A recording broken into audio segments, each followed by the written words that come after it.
প্রশ্নপত্র ফাঁস রোধে সরকারের পরিকল্পনা নিয়ে শিগগিরই মন্ত্রিসভায় আলোচনা হবে বলে জানিয়েছেন ভারতের প্রধানমন্ত্রী নরেন্দ্র মোদি।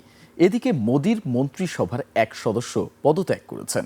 ভারতের কেন্দ্রীয় রেল এবং খাদ্য প্রক্রিয়াকরণ শিল্প প্রতিমন্ত্রীর পদ থেকে পদত্যাগ করেন পাঞ্জাব প্রদেশের বিজেপি নেতা রভনীত সিং বিট্টু। গত জুনেই তার রাজ্যসভার সাংসদ হিসেবে মেয়াদ শেষ হয়েছিল। আগামী বছর পাঞ্জাবে অনুষ্ঠিতব্য বিধানসভা নির্বাচনে প্রতিদ্বন্দ্বিতা করার সম্ভাবনা রয়েছে বিট্টুর। এদিকে ইনস্টাগ্রামে দেয়া এক ভিডিও বার্তায় মোদি জানান, মন্ত্রিসভায় আন্দোলন নিয়ে আলোচনা হবে। মন্ত্রিসভার সদস্যদের পরামর্শ অনুযায়ী ফাস্ট ট্র্যাক বিষয়টিকে চূড়ান্ত রূপ দেয়া হবে। এরপর সংসদে বিলটি পাশ করানোর চেষ্টা হবে বলে জানান তিনি। এদিকে ককরোচ জনতা পার্টির আন্দোলনের মুখে উচ্চশিক্ষা সচিব বিনীত যোশীকে পঞ্চায়েত রাজ মন্ত্রণালয়ে বদলি করা হয়েছে।